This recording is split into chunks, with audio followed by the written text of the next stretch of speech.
Bonjour à tous et bienvenue dans cette vidéo un peu spéciale dans laquelle on va parler de news, on va parler de l'évolution de la chaîne, on va parler des conventions à venir, on va parler du compte Tipeee et on finira sur des remerciements.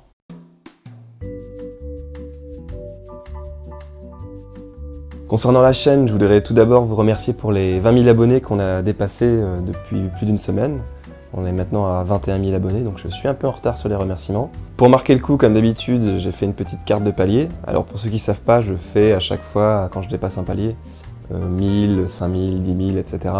Une petite carte. Je m'amuse à faire une petite carte un peu héroïque, fantastique. Et je la poste sur Facebook ou sur mon site internet si vous voulez regarder les anciennes que j'ai faites.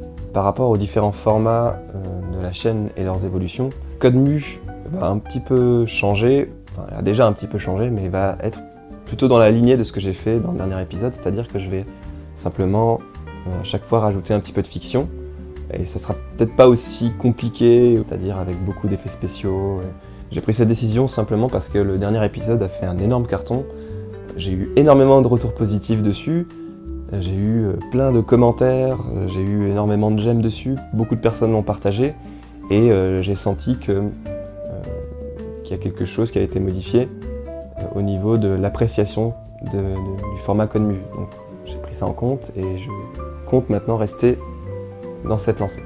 Je pense que le fait que Richard Darbois ait participé à l'épisode a grandement contribué à sa réussite et à son succès. Et pour ceux qui se demandaient, donc il y a plusieurs personnes qui se demandaient, c'est bien Richard Darbois qui a proposé sa voix, et c'est un texte original que j'ai écrit, c'est pas des morceaux de films que j'ai récupérés pour les intégrer dans mon épisode. C'est vraiment un texte que j'ai écrit, que j'ai proposé à Richard Darbois, et qu'il a accepté de faire, à mon grand bonheur. Pour la musique aussi d'ailleurs, beaucoup de personnes ont pensé que c'était John Williams le compositeur.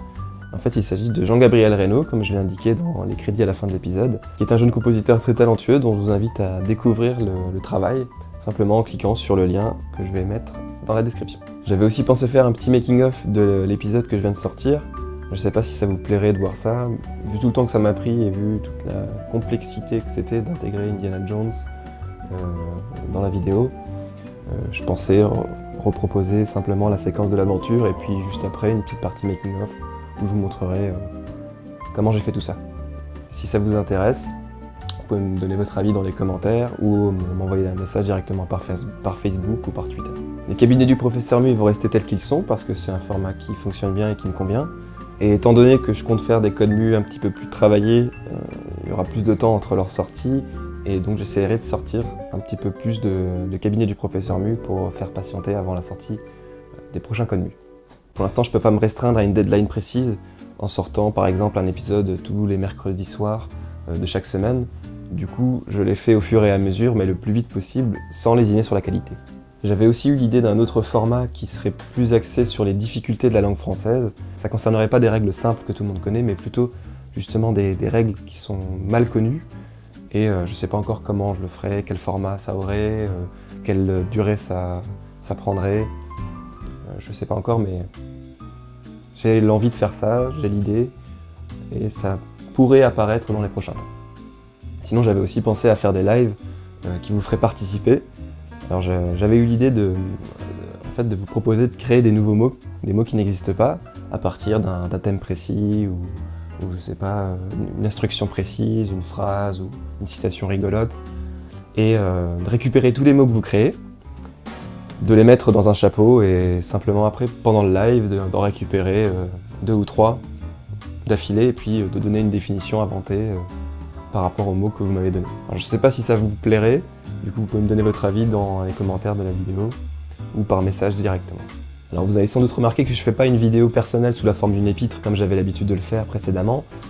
C'est pas parce que j'arrête de faire ces formats, c'est simplement parce que là j'avais moins le temps d'en faire une. Comme la vidéo est un petit peu plus longue, ça m'aurait pris un petit peu plus de temps de faire des petits dessins rigolos, de faire le texte, de l'enregistrer en voix off. Mais vous en faites pas, j'en referai par la suite. J'améliorerai sans doute le format et je continuerai à faire des épîtres parce que j'aime beaucoup ce principe et je trouve que ça correspond bien à l'esprit de la chaîne. Concernant mon compte Tipeee maintenant, j'ai retiré toutes les contreparties qu'il y avait dessus, ceci pour plusieurs raisons. En fait, il pensait à sortir une vidéo il y a peu de temps dans laquelle il parlait de son compte Tipeee et notamment du fait qu'il n'avait pas mis de contrepartie parce qu'ils ne voyaient pas pourquoi ils devraient privilégier certaines personnes qui auraient les moyens de donner de l'argent, alors que d'autres abonnés qui soutiennent sa chaîne mais qui n'ont pas forcément les moyens n'auraient pas droit à certains privilèges. Et il y a un certain sentiment un peu malsain derrière tout ça que moi aussi je ressens. Moi, j'ai pas envie de privilégier certains de mes abonnés par rapport à d'autres. C'est exactement le même sentiment que j'ai. Par ailleurs, moi j'ai le statut d'auto-entrepreneur, ce qui fait que lorsque je donne une contrepartie en échange d'un don, c'est considéré comme une vente. Et normalement, il faudrait que je paye des charges là-dessus. Du coup, je perdrai une certaine partie de l'argent sur ces ventes. Moi, je ne considère pas que c'est une vente, je considère que c'est un remerciement. Donc ça me dérangeait aussi par rapport à ça. L'une des autres raisons, c'est aussi parce que ça prend du temps en plus, simplement, de préparer les contreparties, de les donner, de les envoyer. Et c'est plus long que de simplement donner un remerciement par message. Moi, ça me prend du temps sur la création de mes vidéos finalement. Il vaudrait mieux que je prenne plus de temps pour mes vidéos, pour vous faire plaisir, que de faire des contreparties pour des personnes privilégiées. Pour les personnes qui ont donné des tips au courant de ce mois-ci, vous en faites pas, vous aurez quand même vos contreparties, malgré le fait que je les ai supprimées de la page, puisque vous avez fait votre tip avant qu'elle disparaisse.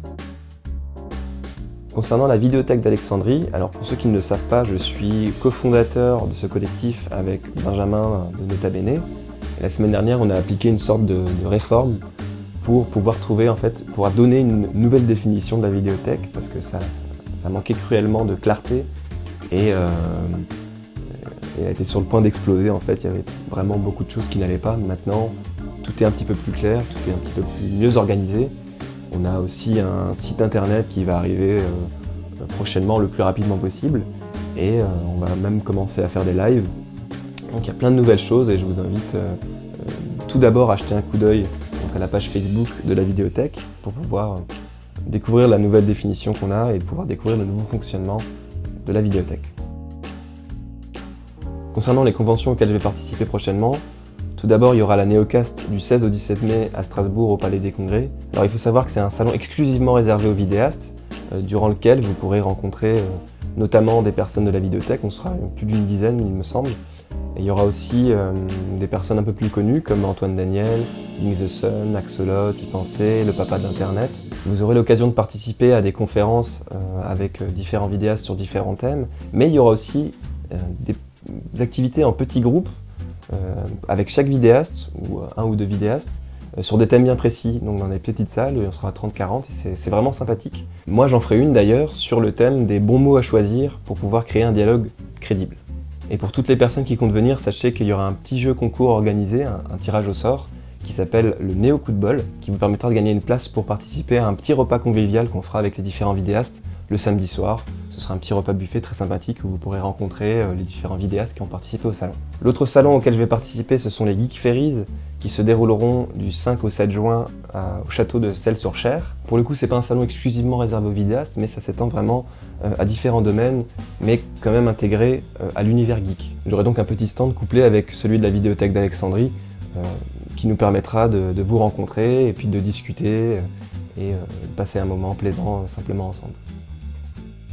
On va finir avec les remerciements. Alors tout d'abord, je voudrais remercier le site du projet Voltaire qui ont accepté de partager mes vidéos sur leur blog et sur leur page Facebook. Le projet Voltaire, c'est un organisme qui propose des améliorations et des remises à niveau en orthographe pour les particuliers, les entreprises, n'importe qui souhaite pouvoir développer ses compétences en orthographe. Je voudrais aussi remercier Nils Sagnas, qui est un journaliste indépendant dont je vous invite à regarder le travail. À nouveau, je mets le lien dans la description, qui fait des articles vraiment très intéressants et très bien recherchés, et qui m'a proposé une interview il y a quelques mois qui vous permet de découvrir certaines choses un peu plus personnelles sur moi tout simplement. Vous pouvez d'ailleurs retrouver sur son site une interview de youtubeur qu'il met en ligne chaque semaine, donc vous pouvez même revoir celle qu'il a faite précédemment. Je voudrais bien évidemment remercier tous les vidéastes qui sont là derrière moi pour me soutenir, qui commentent mes vidéos, qui les partagent et qui me donnent des conseils pour m'améliorer. Je voudrais aussi remercier tous les sites qui partagent mes contenus. J'en découvre au fur et à mesure et je ne les connais pas tous. Il m'arrive de tomber par hasard sur des sites qui partagent mes vidéos et du coup je voudrais vraiment vous remercier pour ça. Et puis pour finir, je voudrais simplement vous remercier vous qui regardez mes vidéos. Voilà, et on se retrouve très prochainement pour un nouvel épisode du cabinet du professeur Mu. Je vous envoie plein de memes, c'est des bisous de Mu.